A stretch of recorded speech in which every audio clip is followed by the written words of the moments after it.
नाजरीन आदाब, आपके डॉक्टर में आप तमाम का दिल इस्तकबाल है। आज हमारे साथ स्टूडियो में मौजूद है शहर के जाने माने मारूफ doctor Mohammad Shakeel Ahmed, MBBS MD consultant obesity and diabetes.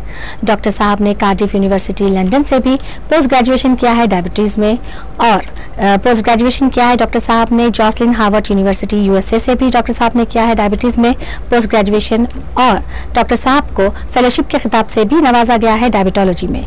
नाज़रीन, एवरी वेडनेसडे हमारा ये खास प्रोग्राम होता है ओबेसिटी विद डायबिटीज़ के बारे में। आपको काफ़ी मालूमात हासिल हो रही है और हमें ये सुनकर बहुत खुशी होती है नाज़रीन कि आपको हमारे प्रोग्राम से काफ़ी इस्तेफादा भी हासिल हो रहा है। आइए आज भी हम इसी पर गुफ्तगू करेंगे, कैसे हम अपनी सेहत को मेंटेन कर सकते हैं, कैसे हम बीमारियों से महफूज रह सकते हैं। हमारा प्रोग्राम ये लाइव होता है, जैसे कि आपको मालूम है। हमारा नंबर आपके TV स्क्रीन पर शो हो रहा है, और अगर आप डॉक्टर साहब से मिलना चाहते हैं तो डॉक्टर साहब का भी कंप्लीट एड्रेस आपके TV स्क्रीन पर रन हो रहा है। आइए नाज़रीन, हमारे प्रोग्राम को आगे बढ़ाते हैं और हम मिलते हैं हमारे डॉक्टर साहब से। अस्सलाम वालेकुम डॉक्टर साहब। कैसे हैं डॉक्टर साहब? बहुत खुशी होती है डॉक्टर साहब के लोगों को जो है हमारे प्रोग्राम से काफ़ी इस्तेफादा हासिल हो रहा है। जी जी अल्हम्दुलिल्लाह। जी डॉक्टर साहब, हम बात करेंगे प्री डायबिटीज़ के बारे में कि ये होता क्या है। जी ये बहुत अच्छी बात पूछी आपने कि प्री डायबिटीज, शायद हम लोग इससे पहले भी इस बारे में बात किए थे, लेकिन अहम चीज़ इसमें ये होती है कि पहली तो चीज़ हमें ये जानना चाहिए कि प्री डायबिटीज़ होता क्या है। देखिए, वर्ड में ही एक अपन को मतलब निकल जाता है प्री डायबिटीज़, यानी कि डायबिटीज़ से पहले वाले स्टेज को हम प्री डायबिटीज़ कहते हैं। और यहाँ पर हमें ये जानना ज़रूरी है कि ऐसे फास्टिंग शुगर लेवल, यानी कि जब हम फास्टिंग आधार पर जब हम शुगर चेक करवाते हैं तो हमारे वैल्यूज़ क्या होते हैं जिसे हम प्री डायबिटीज़ कहते हैं। जैसा कि हमने इससे पहले भी कहा था मैंने कि अगर 100 और 126 के बीच में जो शुगर्स होते हैं हम उसे प्री डायबिटिक फिगर्स कहते हैं, यानी कि अगर 100 और 126 के बीच में जो वैल्यूज़ आता है उसे हम उसे प्री डायबिटिक कहते हैं।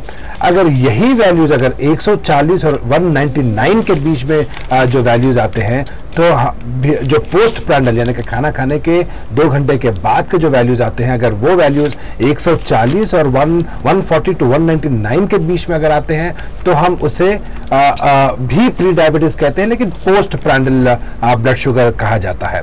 और यही अगर हम 3 महीने का जो शुगर लेवल्स हम जो चेक करते हैं, जिसे हम HbA1c जो कहते हैं, जिसका टेस्ट का नाम होता है, अगर वो 5.4 और 6.5 के बीच में अगर वैल्यूज़ होती है तो हम उसे प्री डायबिटिक कहते हैं।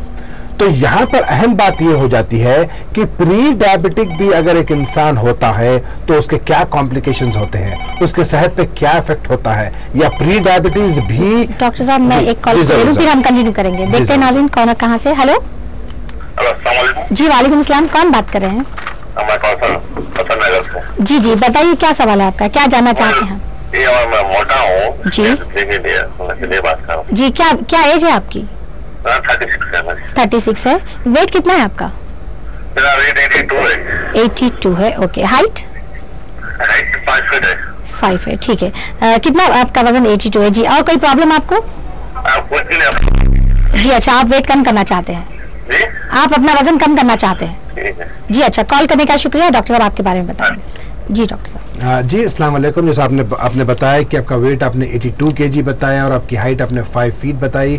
आपकी हाइट के हिसाब से आपका वजन 50 किलो होना चाहिए, और काफ़ी आपकी उम्र काफ़ी कम है, क्योंकि आपने उम्र जैसा कि आपने बताई 36 ईयर्स है, और आपका एक्सेस वेट यानी कि आपका जो आइडियल बॉडी वेट जो होना चाहिए था वो 50 है, और 82 आपका करंट वेट है, जिससे मतलब 32 kg आपका वजन ज़्यादा है।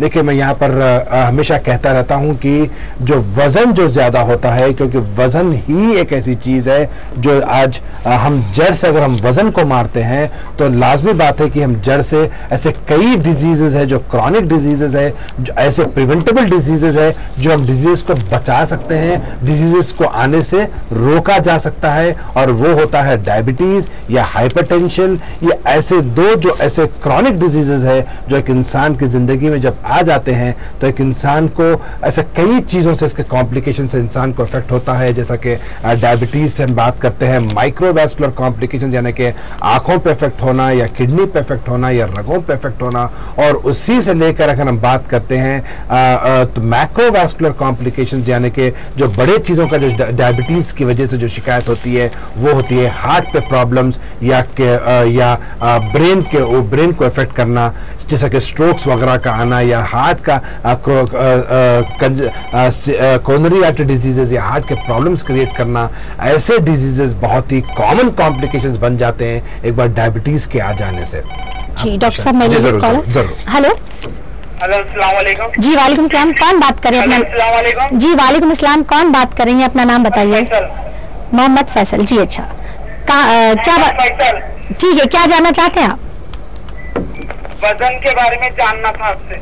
जी कितना है आपका वजन इस वक्त? आपका वेट कितना है अभी? वजन 80 है। 80 है, ठीक है। एज कितनी? एज क्या है आपकी? 18 ईयर। 18 ईयर्स, ठीक है। हाइट? Height 5 feet.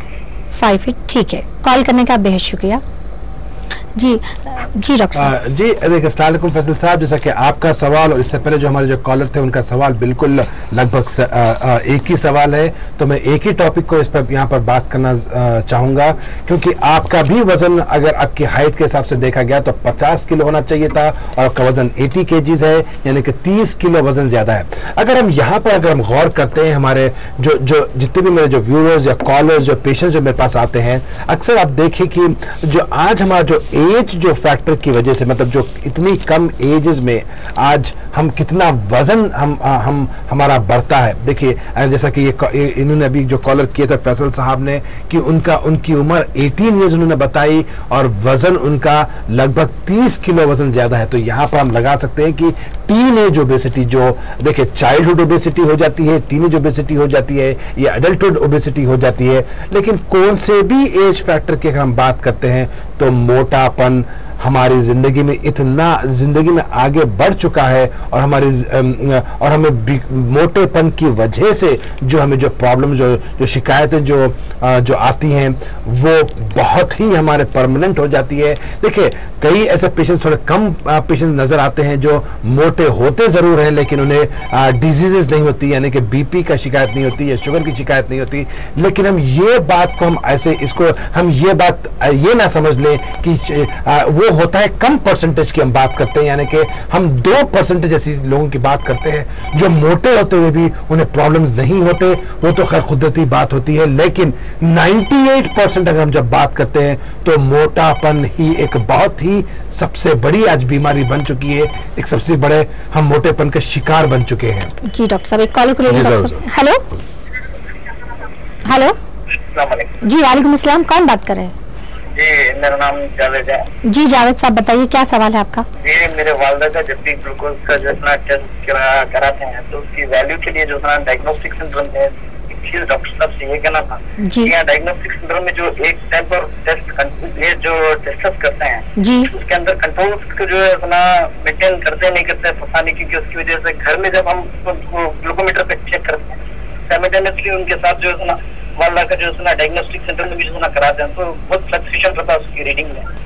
जी जी डॉक्टर साहब से मैं ये जानना चाह रहा था कि डॉक्टर साहब इस लेबोरेटरी में जो टेस्ट किया जाता है उसके अंदर जो कंट्रोल्स रन करते हैं, एक टाइम पर जो है सुबह से शाम तक वो 100 टेस्ट अगर करते हैं तो how many control should be do their, कि दिन में जो है अगर 100 टेस्ट करते हैं तो उसमें जो है एक कंट्रोल रन करते हैं, 2 करते हैं, 3 करते हैं। मैं जहाँ पे लेबोरेटरी पर्सनली मैं देखा है यहाँ पर, तो उसके अंदर यहाँ कंट्रोल्स को जो है बराबर जो है उसको ये नहीं करते, तो रिजल्ट्स की जो एक्यूरेसी है जो पेशेंट को जो है डॉक्टर के लिए जो है बहुत इंपॉर्टेंट होता है कि शुगर का जो है उसका ग्लूकोज का क्या रिजल्ट है उसका, तो डायग्नोस्टिक बराबर नहीं होने की वजह से जो है उनको डॉक्टर्स भी जो है उन पेशेंट की जो है मेंटेन करने के लिए प्रॉब्लम होता है।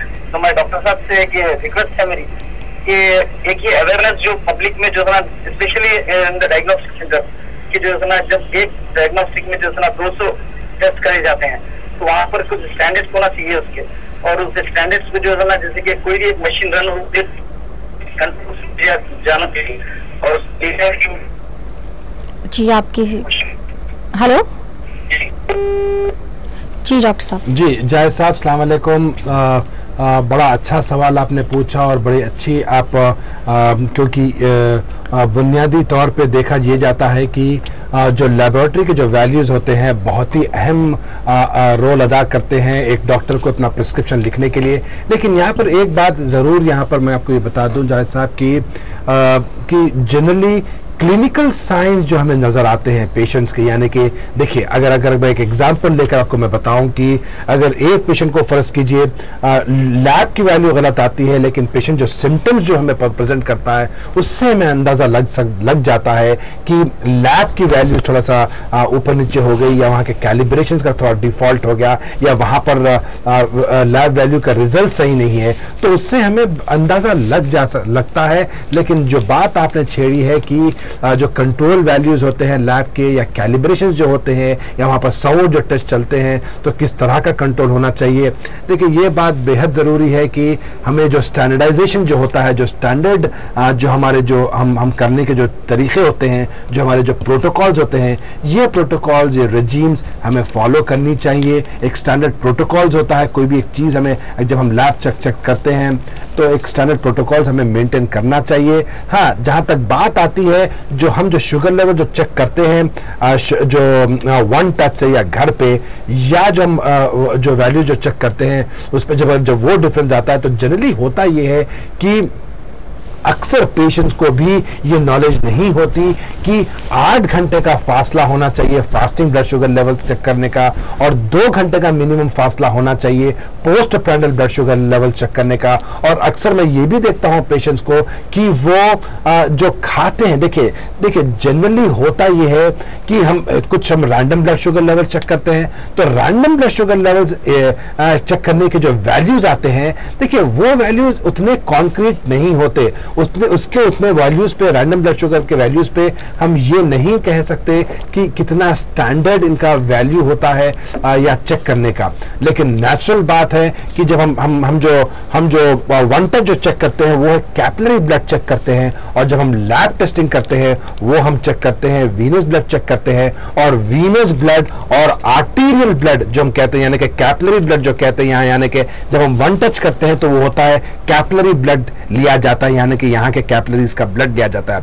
और नेचुरल बात है कि वीनस ब्लड और या तो आर्टीरियल ब्लड या कैपिलरी ब्लड में बहुत फर्क होता है, उसके एक्यूरेसी का फर्क हो जाता है, उसके वैल्यूज का फर्क हो जाता है।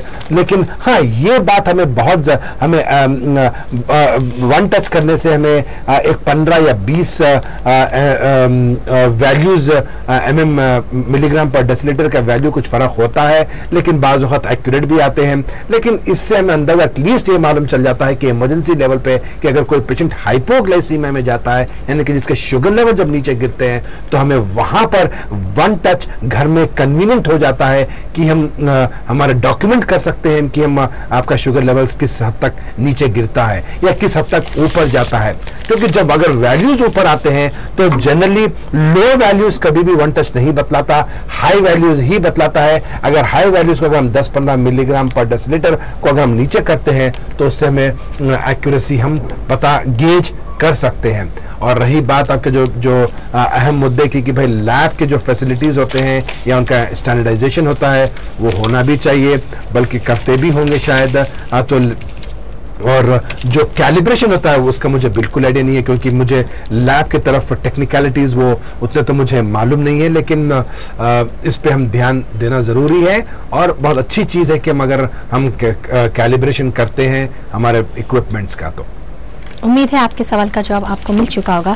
जी डॉक्टर साहब, मोहम्मद फैसल और हमारे जो फर्स्ट कॉलर थे जी वो अपने वेट लॉस के बारे में जानना चाह रहे हैं। देखिए यहाँ पर जब हम बात करते हैं तो जो चाइल्डहुड ओबेसिटी या टीनेज ओबेसिटी ये वजन जो आ रहा है आज इतनी कम उम्र में, तो इसका ही रीजन है क्योंकि वजन के बढ़ने से ही हम अर्ली एज में या कम उम्र में हमें डायबिटीज आज जो आ रहा है इसी वजह से आता है क्योंकि वजन आ जाने की वजह से। देखिए वजन से हमारे हम क्रॉनिक डिजीजेस की तरफ हम रुझान ले रहे हैं। ज्यादा हमें अर्ली एज में बीपी की शिकायत आती है, अर्ली एज में हमें डायबिटीज की शिकायत आती है और इसी की वजह से हमें जो कॉम्प्लिकेशन जो पैदा होते हैं। तो मेरा यही एक चीज कहना है कि जो चीज़ हम प्रिवेंट कर सकते हैं, जो चीज़ से हम हट सकते हैं, तो वो चीज़ हम क्यों ना करें, मतलब एहतियात क्यों ना करें। जी, एक और कॉल को मैं शामिल करना चाहूँगी डॉक्टर साहब। हेलो हेलो हेलो जी, कौन बात कर रहे हैं? जी, मोहम्मद जलील बात कर रहा हूँ। जी जलील साहब, आपने टीवी की आवाज़ कम कर दीजिए प्लीज़। जी, कम कर दिया मैडम। जी बताइए, क्या सवाल है आपका, क्या जानना चाहते हैं? मैडम, हमारे वालिद साहब को 55 के रहते हैं। जी जी जी, 65 एज है आपके वालिद साहब की, आगे बताइए। वालिद साहब का 55 की उम्र है उनकी। अच्छा 55, जी जी, उनको शुगर है मैडम, 4-5 साल से शुगर है। जी जी उनको पैरों में जलन होती, पैरों में फूल रहे, और उनको आंखों में कमजोरी है, जिस्म पूरा कमजोर हो गया, और उनको थोड़ा कुछ मसाले की चीजें खाती है, राइट साइड में गैस, राइट साइड में दर्द होता है उनको। जी जी जरा कुछ मसाला खाती की दर्द होता है उनको, और बीपी भी है, जी। और जो कमर में दर्द, किडनी में कंकरी भी है। जी जी और जब एकदम शुगर कम हो गया, एकदम बेहोश की हालत में हो गए थे, लेके आके उस्मान ने लेके आके बताया 225 शुगर था। जी अभी ये गोलियां नहीं खाए तो भी शुगर नॉर्मल रहा, कभी गोली खाए तो भी शुगर थोड़ा बढ़ रहा, थोड़ा उतर रहा, जी जी और सीने में जलन जलन रहती है उनको। जी, क्या वजन है उनका, वेट कितना है उनका? 55 एज है। जी, वेट वजन वेट 50 रहता मैडम, 50 रहता है। ऐसा एज रहता। ठीक है ठीक है, और कोई सवाल? शुगर जनरली नॉर्मली कंट्रोल में रहती है, नहीं रहती? अच्छा, शुगर आपके वालिद साहब की कंट्रोल में रहती है या नहीं? हाँ, शुगर कंट्रोल में रहती है मैडम। कंट्रोल में रहती है, ठीक है। हमारे दवा खाए जब थोड़ा बढ़ती है, कम खाए जब कंट्रोल में रहती है। जलील साहब, ऐसा शुगर कितने बार गिरता है इनका, हम जनरली कितने बार गिरता है ऐसा, जो 25 मिलीग्राम जो हो गया था, कितने बार होता है जनरली? 25 था शुगर पर कम हुआ जब तबियत खराब हो गई थी। ऐसा कितने बार होता है या एक ही बार हुआ? नहीं, एक ही बार हुआ है। अच्छा ठीक है। और जो है जलन वगैरह है रही उनको पैरों में? हाँ, पैरों में बहुत जलन है, पैरों में जलन बोलते हैं, पहला फूलते रहते हैं, जी पैरों अच्छा में जलन है। जी अच्छा, कॉल करने का शुक्रिया। देखते हैं डॉक्टर साहब क्या बताते हैं।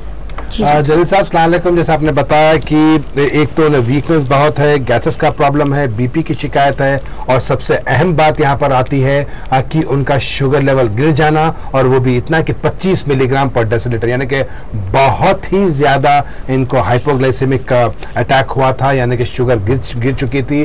देखिए, कुछ हद तक हमारा ब्रेन कॉम्प्रोमाइज कर सकता है, और हमारा ब्रेन बगैर शुगर के, हमारा एक ही ऑर्गन ऐसा है हमारे जिस्म में, वो है ब्रेन, जो बगैर शुगर के नहीं रह सकता। तो जनरली होता है, इसके कई कॉम्प्लिकेशंस हो सकते थे। अल्हम्दुलिल्लाह, अल्लाह का शुक्र है कि आप ऐसे, आपके वालिद कभी ऐसे कॉम्प्लिकेशंस में गए नहीं हैं। लेकिन हमें हाइपोग्लाइसीमिया को प्रिवेंट करने के लिए हमें बेहद ये एक बात ज़रूरी है, यानी कि शुगर का नीचे गिर जाना को प्रिवेंट करना हमारे लिए ये बात ज़रूरी है कि हम 24 घंटे में इनका कम से कम 3 से 4 मरतबा हम इनका ब्लड शुगर लेवल चेक करते रहना ज़रूरी है। यानी कि वन टच पे, ज़रूरी नहीं है कि आप जाकर खून का शुगर लेके चेक करवा लें, क्योंकि ये चेक करने से हमें ये अंदाजा ले सकता है कि भाई बिफोर ब्रेकफास्ट या बिफोर लंच या बिफोर डिनर या एट बेड टाइम, यानी कि सोने से पहले, अगर हम ये शुगर लेवल्स को हम चेक करते हैं कि इनके कौन से लेवल पे ये कितना शुगर को मेंटेन करते हैं, या कौन से दिन के से कौन से टाइम पे इनका शुगर लेवल नीचे गिरता है, तो वो हिसाब से हम इनको बिल्कुल राइट डोज दे सकते हैं, जो ताकि ये ऐसे कभी फिर से एपिसोड में ना जाए। क्योंकि होता यह है कि एक सिंगल एपिसोड, यानी कि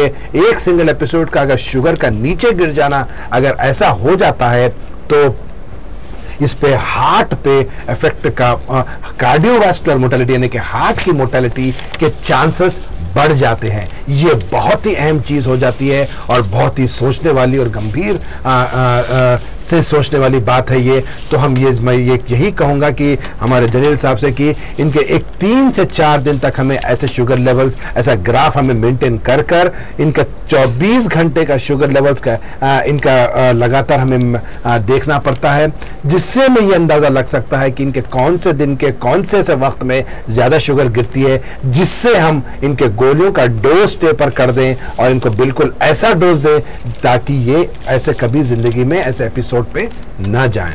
और रही बात इनका वीकनेस वगैरह, देखिए जनरली होता यह है कि डायबिटिक पेशेंट्स में क्योंकि माइक्रो न्यूट्रिएंट्स ऐसे कमी पेशी हो जाती है, क्योंकि ग्लाइकोस डिसूरिया हो जाता है, यानी कि पेशाब का ज्यादा आना, पेशाब से शुगर का ज्यादा चले जाना। जब पेशाब का शुगर से जब ज्यादा चले जाता है तो पेशाब के अंदर ऐसे माइक्रो न्यूट्रिएंट्स होते हैं जो चले जाते हैं पेशाब के थ्रू, जिसकी वजह से ये मसल फटीग यानी कि यहाँ के जो मसल्स होते हैं ये सारे के सारे मसल्स वीक हो जाते हैं, लिथार्जिक हो जाते हैं। और यहाँ तक कि ये भी देखा जाता है, मेरे कई पेशेंट्स को मैं देखता हूँ कि उनके जो पैर के जो लेग्स के जो पिंडली जिसे हम कहते हैं या काफ जिसे काफ मसल जो होते हैं वो बिल्कुल उसमें लेग क्रैम्प्स आना शुरू हो जाते हैं, या एक के ऊपर एक रग चढ़ जाती है जिससे उनके मसल्स दर्द होना शुरू हो जाते हैं और लिथार्जिक या वीकनेस उनके ऊपर भारी पड़ जाती है। तो यहाँ पर हमें ये अहम चीज़ है कि हम ये माइक्रो न्यूट्रिएंट से इनको रिप्लेस करवाएं, ताकि अगर ये माइक्रो न्यूट्रिएंट से अगर हम रिप्लेस करते हैं तो इनका ये मसल फैटीग या वीकनेस या लिथार्जी या ये जो निचोड़पना जो होता है वो सारा का सारा चले जाता है। और रही बात पैरों में जलन की, देखिए क्योंकि 5 साल की शिकायत है शुगर की जलील साहब आपको, तो इससे मैं उनके वालिद को तो मैं ये ज़रूर कहूँगा कि शुगर को अगर हम कंट्रोल करते हैं, क्योंकि मुझे बिल्कुल नहीं मालूम कि आपके हिसाब से शुगर कंट्रोल जैसा आपने बताया है, क्योंकि आपने वैल्यूज़ तो नहीं बताई है, तो मुझे ये नहीं बता सकता हूँ कि आपकी शुगर की वाकई कंट्रोल है या अनकंट्रोल। क्योंकि मेरे पास कई ऐसे पेशेंट्स आते हैं और कहते हैं कि शुगर कंट्रोल है। जब मैं पूछता हूँ कि शुगर आपकी है कितनी, तो वो कहते हैं कि 200 और 220 है। देखिए 200 या 220 कंट्रोल नहीं कहा जाता, 160 to 180 खाने के बाद का शुगर होना चाहिए, उसे कंट्रोल कहा जाता है। अगर हम उम्र को भी रखते हैं यहाँ पर, क्योंकि सिर्फ 55 इयर्स है और 55 इयर्स में ये लाजिम हो जाता है कि हम इनकी टाइट ग्लाइसेमिक कंट्रोल रखें, यानी कि शुगर्स को बिल्कुल नॉर्मल रेंज में रखना चाहिए। जी, मैं एक कॉलर को शामिल करना चाहूंगी। हेलो जी, वालेकुम अस्सलाम, कौन बात कर रही हैं? मैं बात कर रही हूँ से। जी, डॉक्टर साहब से सवाल करना चाह रही थी कि मेरी बड़ी बेटी है। हेलो जी, आपकी आवाज आ रही है, बताइए। आपकी बड़ी बेटी है? मेरी बड़ी बेटी है, उसकी 13 ईयर्स है, लेकिन वेट उनका 62 kg है। जी जी, 13 इयर्स और वेट 62 kg। 62 kg है। तो वही सवाल करना चाह रही थी डॉक्टर साहब से, कैसा वजन कम करें। जी, हाइट क्या है आपकी बेटी की? भी नहीं खाते और जंक फूड भी नहीं खाते। जी नहीं, हाइट कितनी है आपकी बेटी की? हाइट 5'1" है। 5'1" है, ठीक है। जंक फूड वगैरह कुछ भी नहीं लेते, लेकिन वेट जो है इतना बढ़ रहा है, राइट? हाँ, वेट बढ़ रहा है और घर के ताजा ग़िज़ाएं खाते हैं, फुल्का वगैरह, बाहर की जंक फूड कुछ भी नहीं खाते हो। जी जी, कोई और प्रॉब्लम बच्ची को? नहीं, कोई प्रॉब्लम नहीं। थायराइड टेस्ट कराए, सब टेस्ट कराए। जी जी, कोई प्रॉब्लम नहीं है। जी, जरा सा साइकोलॉजिकल प्रॉब्लम है समझो। जैसे क्या? साइकोलॉजिकल प्रॉब्लम है, इसके अलावा कोई प्रॉब्लम नहीं है और वेट तेजी से बढ़ रहा है। जी, अच्छा। डॉक्टर साहब से सवाल था इस बारे में, कुछ बताइए। जी हाँ, आप पर्सनली भी चाहे तो डॉक्टर साहब से मिल सकती हैं। डॉक्टर साहब का कंप्लीट एड्रेस जो है टीवी स्क्रीन के नीचे जो है रन हो रहा है, आप देख सकते हैं। फिर भी डॉक्टर साहब आपको बताएंगे क्या कहना है। ठीक है, कॉल करने का शुक्रिया। जी डॉक्टर साहब। बीबी अस्सलाम वालेकुम। जैसा आपने बताया कि आपकी बेटी 13 इयर्स की है और उनका वजन 62 kg है, उनकी हाइट आके 5 फीट आपने 5 फीट 1 इंचेस आपने हाइट बताई, उसके हिसाब से उनका 50 किलो वजन होना चाहिए और है 12 किलो और वजन बढ़ रहा है। देखिए यहाँ पर कई चीज़ें इम्प्लीमेंट होती हैं। अगर ज़रूरी नहीं है कि वो जंक फूड या उनका अगर हेल्थी फूड भी अगर वो खाती हैं तो ठीक है, अगर हेल्थी फूड खाती है तो कोई प्रॉब्लम की बात नहीं है। लेकिन प्रॉब्लम यहाँ पर ये है कि हम जो कैलोरीज कंज्यूम करते हैं वो कैलोरीज को फिर हम बर्न भी करना चाहिए, यानी कि फिजिकल एक्टिविटी ये कितनी है इनकी ज़िंदगी में कितनी है वो अहम रोल अदा करती है। और रही बात दूसरी चीज़, देखिए बात थोड़ा सा जैसा कि आपने थायराइड का तो टेस्ट आपने करवाया है लेकिन थायराइड नहीं है, तो वो एक वो हो सकता है, यानी कि और दूसरी और ऐसे कई चीज़ें हो सकती हैं जहाँ पर हमें पूछने पर ही पता चलता है। और रही बात इनकी कि ये कितने कंज्यूम करती हैं, कितने कैलोरीज पर 24 आवर्स ये कंज्यूम करती हैं, किस तरह का खाती हैं। शायद आपको ऐसा लग रहा हो कि वो हेल्थी खाती हैं या जंक फूड नहीं खाती हैं, तो कितने कैलोरीज इनटेक होती हैं या जेनेटिक कितना प्रॉब्लम है। लेकिन मैं एक बात अपने व्यूअर्स को ये भी ज़रूर कह दूँ कि ये बात सही नहीं है, क्योंकि कई पेशेंट्स ये सोच कर वो रह जाते हैं या मुतमईन हो जाते हैं या मुतमईन अपने आप को कर लेते हैं, अपने आप से काउंसलिंग कर लेते हैं कि क्योंकि हम हमारे फैमिली में ही है मोटापन, जिसकी वजह से शायद फैमिली में मोटापन होने की वजह से ये फैमिली का मोटापन नहीं जाने वाला। देखिए ये बात बिल्कुल गलत है, ये फिलॉसफी गलत है, ये स्कूल ऑफ थॉट बिल्कुल गलत है। हमें यहाँ पर ये तवज्जो देना जरूर चाहिए कि मोटापन जरूर एक विरासत है, मोटापन में एक जेनेटिक एक कॉज हो सकता है, लेकिन जेनेटिक कॉज का मतलब ये नहीं है कि हम ये जेनेटिक कॉज को हम नहीं बदल सकते। हम 100 नहीं बल्कि 1000% हम इस चीज को बंद कर सकते हैं, प्रिवेंट कर सकते हैं और फर्दर मोटेपन से बच सकते हैं और मोटापन लूज भी कर सकते हैं 100%, 100%। ये बात सही है।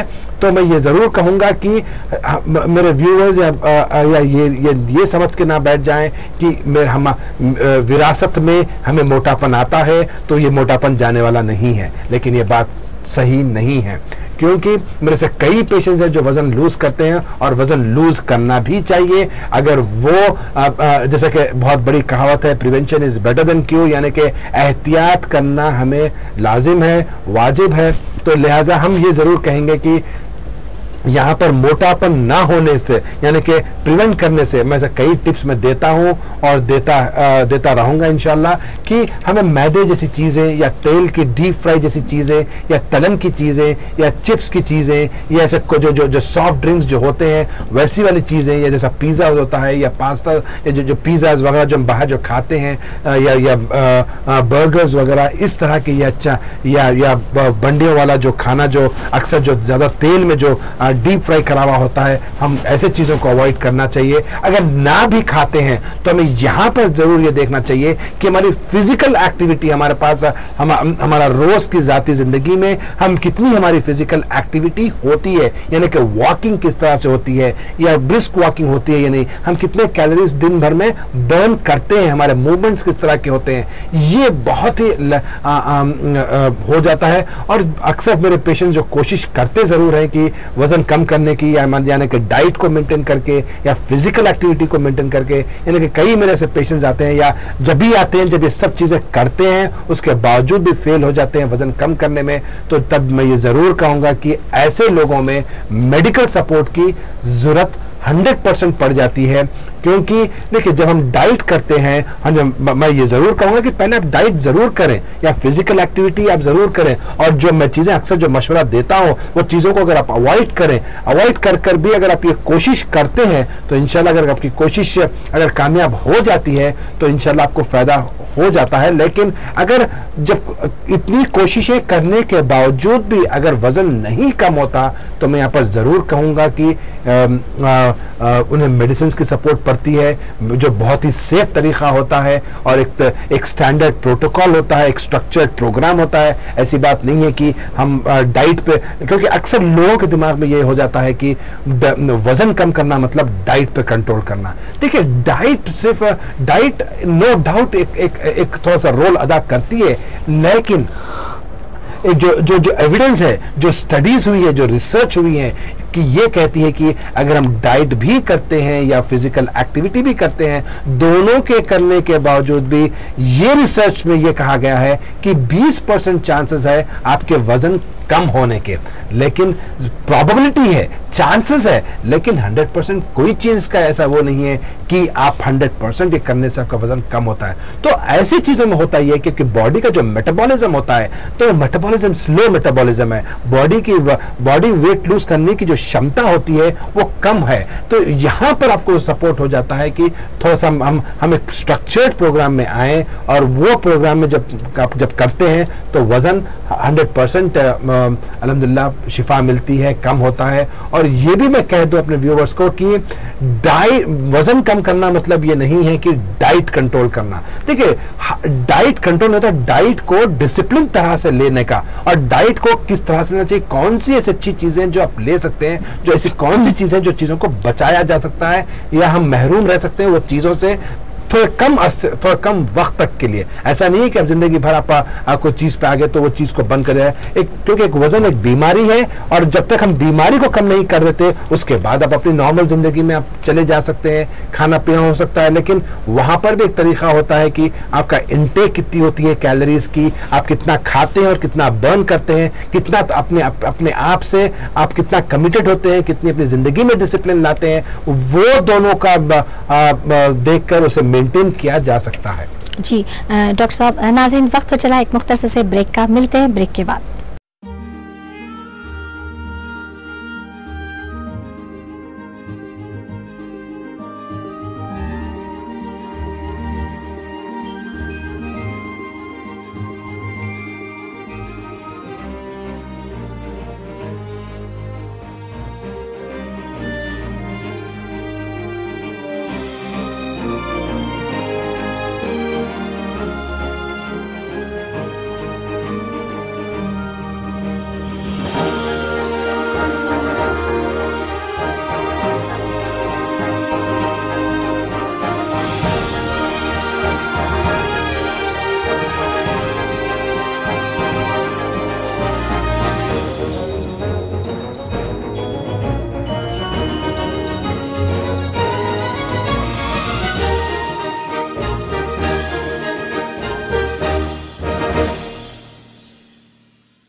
नाज़रीन एक बार फिर आप हमारे प्रोग्राम आपके डॉक्टर में आप तमाम का दिल इस्तकबाल है। हम बात कर रहे थे डॉक्टर साहब प्री डायबिटीज़ के बारे में, इसके बारे में आप कंटिन्यू करिए क्योंकि कॉल्स आ जाने की वजह से हम ये जवाब सही नहीं दे सकते। जी देखिए, प्री डायबिटीज जैसा मैंने बताया था, तो प्री डायबिटीज से होता ये है, इसको दूसरा नाम भी से ये कहा जाता है कि भाई impaired fasting glucose levels, impaired fasting यानी कि प्री डायबिटीज। और प्री डायबिटीज से हमें अहम बात यहाँ पर ये होती है कि इसके जो कॉम्प्लिकेशंस होते हैं ये बिल्कुल डायबिटीज की जैसी शक्ल हो जाती है इसकी, और कॉम्प्लिकेशंस जो होते हैं बिल्कुल डायबिटीज के जैसे कॉम्प्लिकेशंस आना शुरू हो जाते हैं।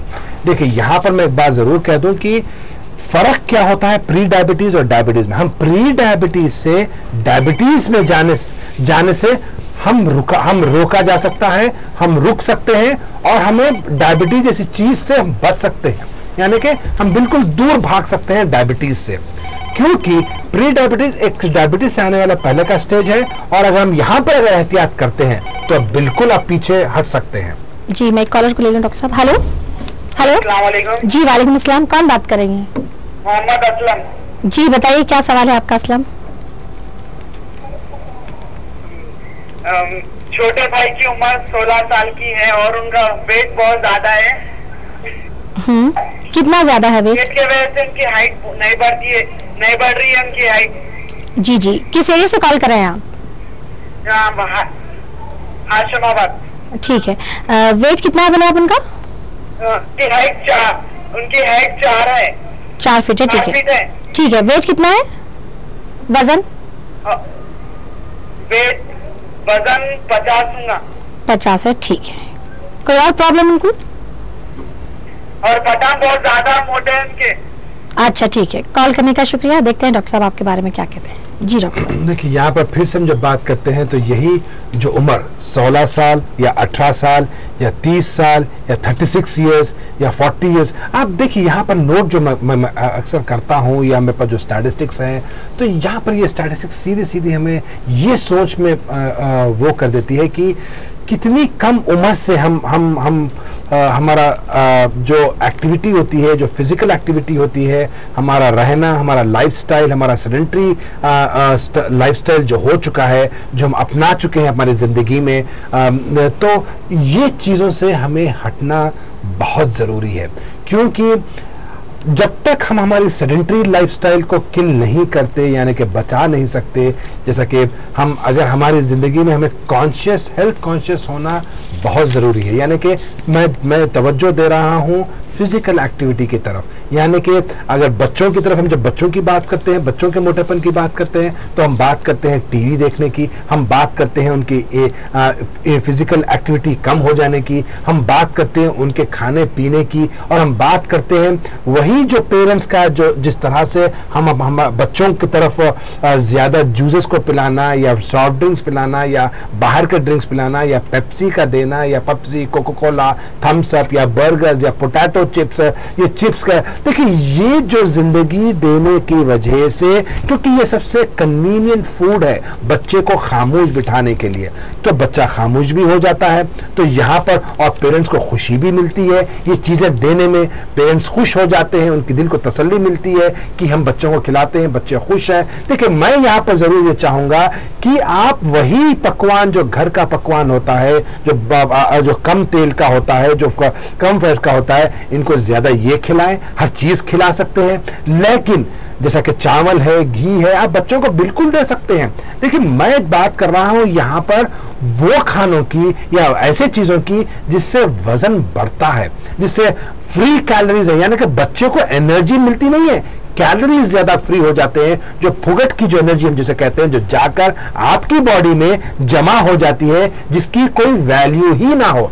तो ऐसी चीज देना ही क्यों चाहिए जिसकी वैल्यू ही ना हो, यानी कि फ्री कैलोरीज, यानी कि एक्सेस कैलोरीज। और वो एक्सेस कैलोरीज आते हैं आपको ड्रिंक्स में या चिप्स में, या जो आजकल जो लेज वगैरह जो चिप्स के जो मिलते हैं या फ्रेंच फ्राइज जो मिलते हैं, ये सारी की सारी। और अच्छा, ये कभी कभी आप मॉडरेट वे में ले सकते हैं, देखिए, लेकिन हम हमारी जिंदगी में रोजाना इस चीज को अप्लाई कर चुके हैं। यानी कि चिप्स जब वापस आता है तो चिप्स का ला के देना, या पेप्सियों का ला के देना, या कोल्ड ड्रिंक वो करना, या अगर बच्चे शरारत करते हैं तो कोल्ड ड्रिंक्स उन्हें मौजूद कर देना। तो बच्चे भी इस चीज से, इस लाइफस्टाइल से आदी बन चुके हैं। और फिजिकल एक्टिविटी कम हो जाना, या प्लेग्राउंड्स का कम हो जाना, टीवी वॉचिंग ज्यादा हो जाना, कार्टून्स का देखना ज्यादा हो जाना, देखिए ये लाइफस्टाइल जब हम अपनी जिंदगी में अपना लेते हैं, या और ये चीज को अपनाने के लिए पेरेंट्स का बहुत बड़ा हाथ होता है, क्योंकि कन्वीनियंस बहुत देखी जाती है, और बच्चे को बिठाकर खिलाना या उनकी फिजिकल एक्टिविटी को कम करवाना। तो यहां पर मैं ये जरूर चाहूंगा कि जो करते हैं बहुत अच्छी बात है, जो ना करते हैं तो मैं इनसे यही मशवरा मेरा यही रहेगा कि आप कोशिश जरूर करें और बच्चे को अच्छी हेल्थी डाइट दें, और ऐसे हम चाइल्डहुड ओबेसिटी को हम बचा सकते हैं, प्रिवेंट कर सकते हैं। क्योंकि मेरे पास ऐसे कई पेशेंट्स आते हैं जो 21 साल की उम्र में जो डायबिटीज हो चुके हैं, या 20 साल की उम्र में जो डायबिटीज हो चुके हैं, या 30 साल की उम्र में जो डायबिटीज हो चुके हैं। देखिए हम जहां लेवल पे हम जो कट करना चाहिए वो हमें कट कर देना ही बेहतर है, क्योंकि उसमें ही हमारे बच्चों की भलाई होती है। जी, उम्मीद है आपके सवाल का जवाब आपको मिल चुका होगा। जी डॉक्टर साहब, आप हमें ये बताइए, ओबेसिटी से ब्रेन को कोई प्रॉब्लम हो सकती है, नुकसान? बहुत ही, देखिए बहुत बड़ा ताल्लुक है, क्योंकि वजन, जैसे मैं हमेशा कहता हूं, मदर ऑफ ऑल डिजीजेस जिसे हम कहते हैं वो है वजन। और वजन से होता यह है क्योंकि जो खून की जो चर्बी जो देखी जाती है, देखिए जैसा कि एलडीएल, हमारे खून में ऐसे कई खराब चर्बियां होती हैं और बाज अच्छी चर्बी भी होती है जो हमारे हार्ट को प्रोटेक्ट करती है। और जो खराब जो चर्बियां होती हैं वो है एलडीएल, वीएलडीएल, आईडीएल, जैसा कि ट्राइग्लिसराइड्स होते हैं या कोलेस्ट्रॉल होते हैं, ये सारी की सारी गंदी चर्बियां होती हैं। और जो अच्छी चर्बी सिर्फ एक ही होती है और वो होती है HDL। और HDL का काम होता यह है कि वो हार्ट को प्रोटेक्ट करता है, और बाकी की जितनी भी चर्बियां जो होती हैं वो पूरी की पूरे हार्ट को प्रोटेक्ट नहीं बल्कि हार्ट को नुकसानदेह करती हैं। होता यह है कि यही चर्बियां जब एक्सेस हो जाती हैं तो खून में जमा होना शुरू हो जाती हैं, जिसे हम, आप लीजिए फोन आती है। हेलो हेलो जी, वालेकुम अस्सलाम, कौन बात कर रहे हैं? हाँ, आपकी आवाज आ रही है, कौन बात कर रही है? मेरा नाम तबस्सुम है। जी बताइए। आप टीवी की आवाज से बात कर रहे हो? आप टीवी की आवाज कम कर दीजिए प्लीज। हेलो जी, आप टीवी की आवाज कम कर दीजिए प्लीज। जी, कम कर दी मेरी आवाज। जी बताइए, क्या जानना चाहती हैं आप? हाँ जी, मेरा वेट, मेरी हाइट 5 है, 5'2" है मेरी हाइट, और मेरा वेट बढ़ते जा रहा, पहले 70 था, फिर 75 हुआ, फिर 65 के बाद 75 ऐसा होते होते तो 85 होगा। जी जी जी, क्या एज है आपकी? हाँ, एज आपकी और कमी में और अभी बढ़ने की चांसेस है। नहीं, आपकी एज कितनी है? मेरी एज 25 है। 25 है, ठीक है। कोई और प्रॉब्लम आपको? नहीं, सिर्फ ओबेसिटी थे मेरे को, सिर्फ मोटापा थे खाली। जी अच्छा। कितने साल से आपको ये वजन आपका इतना ही है या अभी बढ़ा है आपका वजन? अभी रिसेंटली मैं 1 महीना पहले करवाई तो 85 बताया। जी अच्छा, ठीक है। कॉल करने का बेहद शुक्रिया। डॉक्टर साहब आपके बारे में बताएंगे। जी डॉक्टर साहब।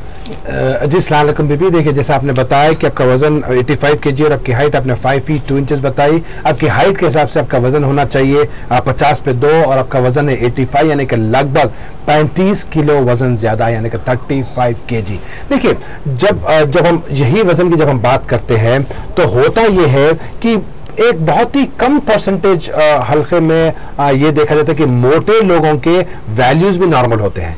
देखिए कई जैसा कि अगर आप लिपिड प्रोफाइल करवा लें तो लिपिड प्रोफाइल नॉर्मल होता है, बहुत ही रेयर लोगों में ऐसा होता है, लेकिन हर एक में होने की बात जरूरी नहीं है। तो जो जैसा कि मैं बता रहा था कि मोटापन होने की वजह से हमारे जो खून की जो नलियां होती हैं उसके अंदर पूरा ब्लैक फॉर्म हो जाता है जिसे हम एथेरोस्क्लेरोसिस कहते हैं मेडिकल टर्म में। और यही खून की जो खून की दौरान जो हार्ट की तरफ होती है वो ब्लॉक हो जाती है, खून कम जाना शुरू हो जाता है। जब खून कम जाना शुरू, जैसा कि एक पाइप ले लीजिए आप, देखिए एक पानी का पाइप ले लीजिए। पानी के पाइप में जब कचरा आ जाता है तो पानी कम जाता है, जब पानी कम पहुंचता है तो ब्लॉक जिसे हम कहते हैं, उसी तरह से हार्ट को ब्लॉक होता है, उसी तरह से ब्रेन को भी ब्लॉक होता है। यानी कि जब कम ऑक्सीजन जाता है तो हम उसे स्ट्रोक कहते हैं, यानी कि ब्रेन को स्ट्रोक होता है। यानी कि ब्रेन को जब ऑक्सीजन कम जाता है तो हम उसे स्ट्रोक कहते हैं। उसी तरह से जब हार्ट को जब खून कम जाता है क्योंकि ये कचरा जमा होने की वजह से, यानी कि खून की चर्बी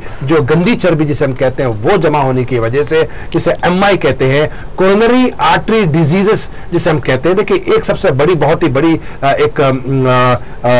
एक स्टडी हुई थी, एक रिसर्च हुई थी और बहुत ही ऑथेंटिक रिसर्च हुई थी, बहुत ही बड़ी एक रिसर्च हुई थी जिसमें यह कहा गया था कि फैटी स्ट्रीक्स, देखिए एक मेडिकल टर्म है जिसे हम फैटी स्ट्रीक्स कहते हैं। फैटी स्ट्रीक्स का मतलब यह होता है कि खून में जो चर्बी का जमा हो जाना और ये जाकर खून के राइट कोरोनरी आर्टरी यानी कि हार्ट की जो सबसे बड़ी जो एक खून की जो रग का नाम होता है राइट कोरोनरी आर्टरी, वो ब्लॉक हो जाती है। और कई लोगों में यह भी देखा गया कि जो लेफ्ट सर्कमफ्लेक्स जो आर्टरीज वहां पर और दूसरे कोलैटरल आर्टरीज भी होते हैं जो वो भी आर्टरीज ब्लॉक हो जाते हैं, जिसके बाद हम अक्सर फिर कॉम्प्लिकेशंस में लैड हो जाते हैं, फिर एंजियोग्राफी करते हैं, एंजियोप्लास्टी करते हैं, स्टंटिंग करते हैं, फिर स्ट्रोक्स होते हैं या फिर लकवा मार जाता है। देखिए मैं अपने व्यूअर्स को ये कहूंगा कि ये सारी की सारी चीजों की नौबत हम देते क्यों हैं, और जबकि चीज हमारे खुद के हाथ में होती है कि हम अच्छी लाइफस्टाइल को जिए, अच्छा खाएं पिए,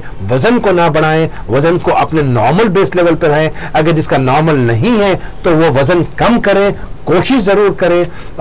तो जैसा कि इन्होंने बताया कि 35 kg जिससे वजन ज्यादा है। देखिए यहाँ पर ये उम्र में देखा यह जाता है कि कई और बच्चों में मैं देखता हूं कि जैसे PCOD की शिकायत हो जाती है, जैसे मेडिकल प्रॉब्लम जिसे कहते हैं, यानी कि पानी का बुलबुलों का आ जाना ओवरीज पे, यानी कि बच्चेदानी के आतरफ में जो ओवरीज होते हैं वहां पर पानी के बुलबुले आ जाते हैं जिसे हम पॉलीसिस्टिक ओवेरियन डिजीज या सिंड्रोम कहा जाता है। तो जब ये पानी के बुलबुले आ जाते हैं जिसकी वजह से मोटापन बढ़ना शुरू हो जाता है, या नहीं तो थायराइड की वजह से, हाइपोथायराइड की वजह से हो सकता है, या जेनेटिक हो सकता है, या तो लाइफस्टाइल की वजह से हो सकता है, या सेडेंटरी लाइफस्टाइल की वजह से हो सकता है, या डिक्रीज फिजिकल एक्टिविटी की वजह से हो सकता है, या नींद का प्रॉपर नींद का नहीं सोना जिसकी वजह से हो सकता है, क्योंकि नींद ना सोने से हार्मोन्स हमारे ऊपर नीचे हो जाते हैं। जब हार्मोन्स ऊपर नीचे हो जाते हैं तो हमें नींद प्रॉपर होती नहीं है और वहां पर हमारी बॉडी एक अलग रूप ले लेती है वजन बढ़ाने की। हेलो जी, कौन बात कर रहे हैं? वालेकुम अस्सलाम जी, बताइए क्या सवाल है आपका? देखिए 50 ईयर्स मुझे जानते हैं, पहचानते हैं जी? 50 साल आपकी उम्र है जी, बताइए वेट कितना है आपका? जी जी, आपका वजन बताइए। वेट कितना है आपका? जी 70 ईयर्स है, उनका वेट है 80 है। 80 है, ठीक है। हाइट कितनी है उनकी? हाइट 6 हाइट 6 फीट है, ठीक है। और कोई प्रॉब्लम? हाँ वही, ये वॉकिंग से जी। शुगर का क्या ताल्लुक है जानकारी। जी अच्छा, कॉल करने का बेहद शुक्रिया, देखते रहिए आप। जी डॉक्टर साहब अस्सलाम वालेकुम। बहुत अच्छा सवाल पूछा आपने, क्योंकि वॉकिंग से शुगर का क्या ताल्लुक है, बहुत अच्छी चीज है। देखिए होता यह है कि जितने भी मजल्स होते हैं हमारे बॉडी के, यानी कि जो पैर के मजल्स ले लीजिए या खासतौर पे, तो होता यह है कि मजल्स जब हम वॉक करते हैं तो शुगर जो खून में होती है, मजल्स ऑटोमेटिकली, क्योंकि मजल्स के ऊपर ऐसे कई दरवाजे खुल जाते हैं मजल्स के, जिसको हम ट्रांसपोर्टर्स कहते हैं, जिसे ग्लूट 4 ट्रांसपोर्टर्स कहा जाता है, क्योंकि आप तो डॉक्टर हैं तो आप ये बात समझ सकते हैं। तो जो विंडोज होते हैं जो शुगर जाने के, तो ये होता ये है कि इंडिपेंडेंट ऑफ इंसुलिन, यानी कि चाहे हमारे पास इंसुलिन की कमी हो या इंसुलिन की कमी ना हो, लेकिन मजल्स होते ये हैं, जब हम वॉक करते हैं तो खून में जो शुगर होती है वो ऑटोमेटिकली मजल अपने काम के लिए, अपने काम की कार्रवाई के लिए, वो मजल्स खुद ब खुद ही शुगर को ले लेता है और शुगर खून में कम हो जाती है। तो जहाँ होता ये कि जब हम फिजिकल एक्टिविटी करते हैं, according to American diabetic association के जो प्रोटोकॉल्स होते हैं डॉक्टर साहब,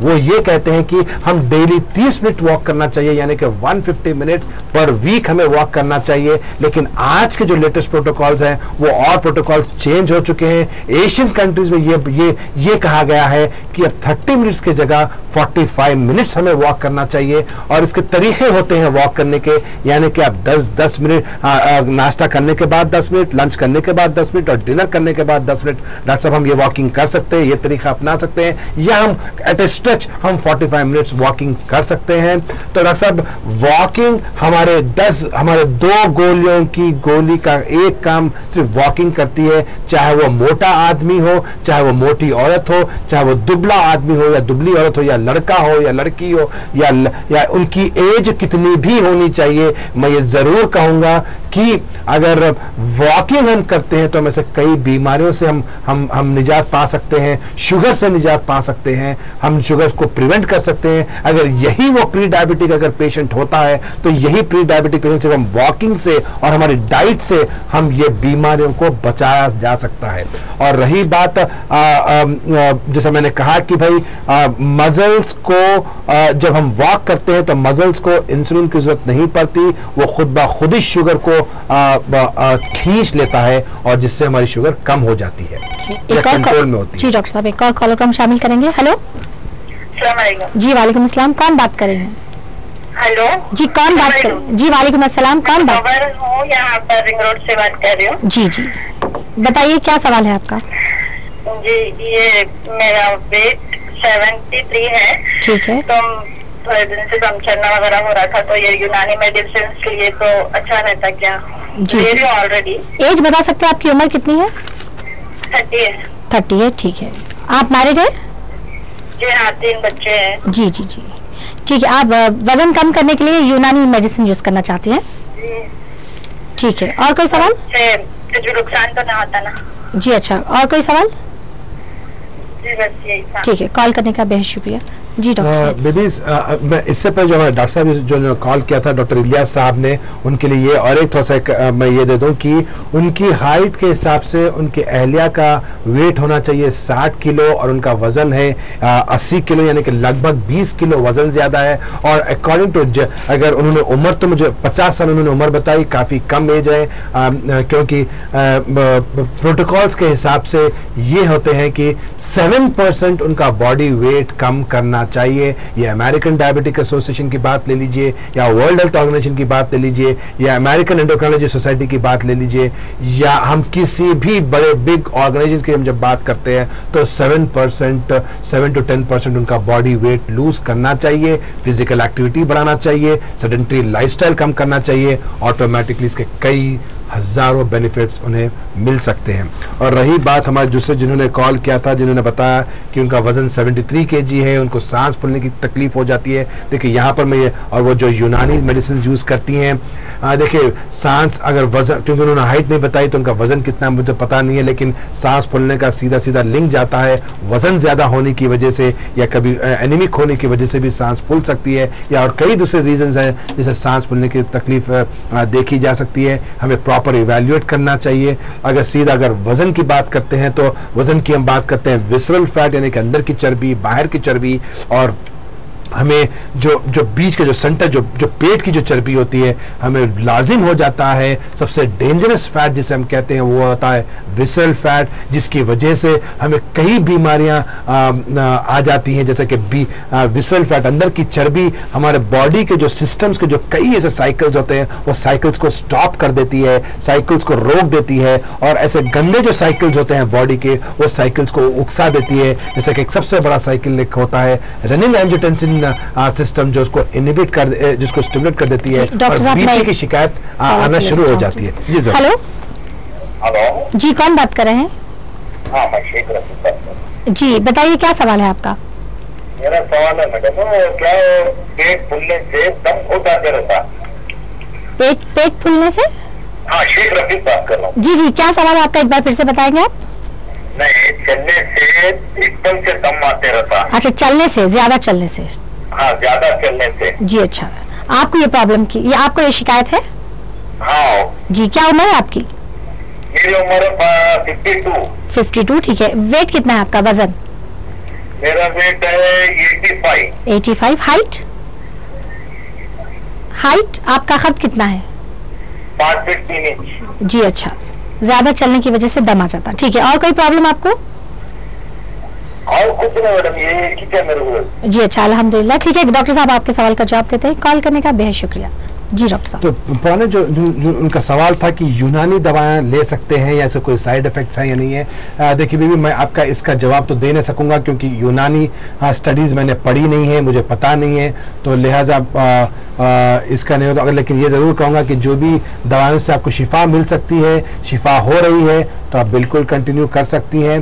तो रहा हमारे शेख रफीक साहब का जो सवाल जिन्होंने पूछा कि वॉकिंग करने से उनकी सांस फूलती है। देखिए एक चीज़ रफीक साहब मैं ये बात कह दूं कि अगर बाज़ लोग शुरुआत में जो होते हैं जो आदी नहीं होते हैं वॉकिंग करने के, और जब वॉकिंग करने की आदत नहीं होती तो उन्हें ऐसा शुरुआत में ऐसा लगता ज़रूर है कि सांस फूलती है, लेकिन जैसा बॉडी सिस्टम एक्लिमेटाइज कर लेती है या एकोमोडेट कर लेती है ऐसे सिस्टम को, तो इंशाल्लाह मैं ये ज़रूर कहूँगा कि वॉकिंग करने से कई आपके चीज़ें, आपका बॉडी का सिस्टम, आपके बॉडी का मेटाबॉलिज्म और जो ये सारी के सारी चीज़ें, यानी कि बीपी की शिकायत या आपकी शुगर की शिकायत या और जो भी आपकी थकावट बॉडी की शिकायत होती है वो एक्टिव हो जाती है। तो मैं लिहाजा ये ज़रूर कहूँगा कि आप वॉकिंग से सिर्फ शॉर्ट ऑफ ब्रेथ होते हैं, शॉर्ट ऑफ ब्रेथ के और कई दूसरे रीजंस हो सकते हैं या कई इसके कारण हो सकते हैं, हमें वो उसको इवेल्युएट करना चाहिए। उसके बाद आप ये यानी कि आप एक अच्छे कोई फिजिशियन के पास जाएं, जाकर आप इवेल्युएट करें कि सांस क्यों फूलती है, क्योंकि वो शायद आपको और कोई दूसरे प्रॉब्लम्स हो जिसकी वजह से आपको वॉकिंग करने से सांस फूलती होगी। लेकिन वॉकिंग बहुत ही अच्छी हैबिट है, वॉकिंग को कोई भी नहीं छोड़ना चाहिए। कोशिश हमें यही करनी चाहिए कि हम जितना हो सके हमारी ज़िंदगी में वॉकिंग एक डेली एक्टिविटी की तरह, हम जैसा रोज खाना नहीं भूलते उसी तरह से वॉकिंग करना नहीं भूलना चाहिए। जी, उम्मीद है आपके सवाल का जवाब आपको मिल चुका होगा।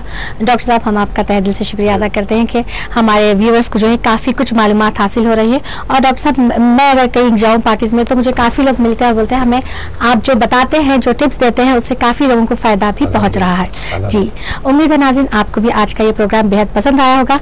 प्रोग्राम ख़त्म करने से पहले मैं ये ज़रूर कहना चाहूँगी हमारे नाज़रीन को कि पहले ये कहा जाता था कि जान है तो जहान है, लेकिन आज सेहत है तो जहान है। तो अपनी सेहत की हिफाजत ज़रूर कीजिए। जान की तो हम सब हिफाजत करते हैं, लेकिन बुरी बीमारियों से अपनी सेहत की हिफाजत ज़रूर कीजिए। आपकी मेज़बान समीरा अजीम और आपके डॉक्टर की सारी टीम को दीजिए इजाज़त। इंशाल्लाह हम आपसे मिलने कल फिर आएंगे, तब तक के लिए दीजिए इजाज़त। देखते रहिए रूबी चैनल।